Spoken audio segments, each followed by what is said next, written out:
یہ مسلمانوں پر حالات آئیں گے.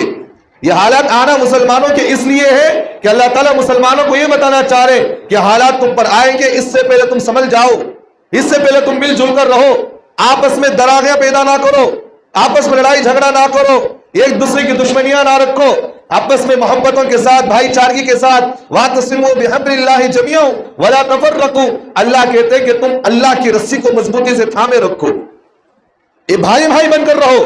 اور اللہ آگے کہتے ہیں اگر تم بھائی بھائی بن کر نہیں رہو گے، ایک دوسرے کے درد و غم کو نہیں بن کر رہو گے، ایک دوسرے کی تم خیر خواہ بن کر زندگی نہیں گزارو گے، ایک دوسرے کا ہمسر بن کر زندگی نہیں گزارو گے، پڑوس پڑوس کا درد نہیں سمجھے گا، بھائی بھائی کا درد نہیں سمجھے گا، ایک دوسرے کے حقوق کو نہیں جانو گے، تو اللہ کہتے ہیں کہ تمہاری ہوا ہم اکھاڑ کر پھینک دیں گے، تمہاری اہمیت دلوں سے نکل جائے گی.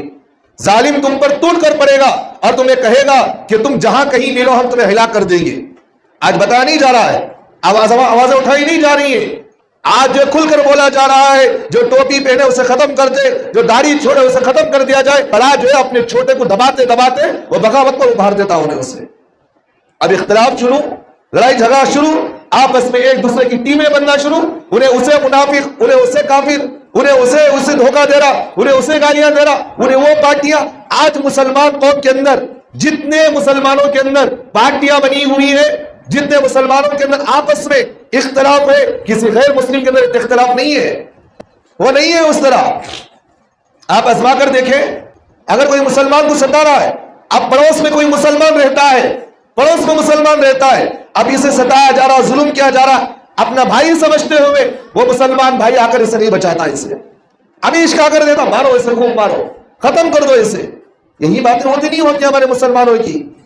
اب آپس میں اس طرح اختلافات رکھے جائے، آپس میں اس طرح ہم محبتوں کے بجائے نفرتیں رکھیں. بتاؤ میرے بھائیوں، کیا یہ قوم کبھی سدھر سکتی ہے؟ انہیں اب خود نہیں سدھر سکے ہمیں، تو ہم دوسروں کی کیا ہم اصلاح کر سکتے ہیں؟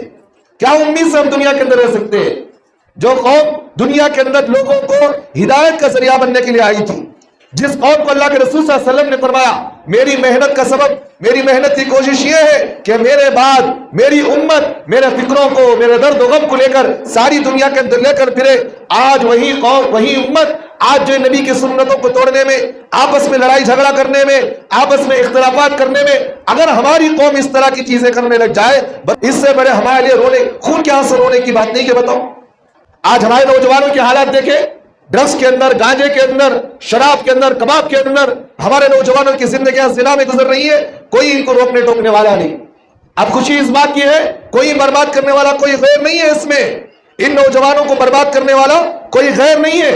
میں آپ کے سامنے کھل کر میں بات کہہ رہا ہوں، کوئی ان نوجوانوں کو شوقوں میں ڈالنے والا کوئی غیر نہیں، بلکہ مسلمان خود ہے جن کو جو شوقوں میں ڈالا ہے، جن کی زندگیاں برباد ہو رہی ہے. تو اس طرح کی چیزیں جو قوم دنیا کے اندر ہدایت کا ذریعہ بن کر آئی تھی، آج وہی قوم بغیر ہدایت کی زندگی گزار رہی ہے.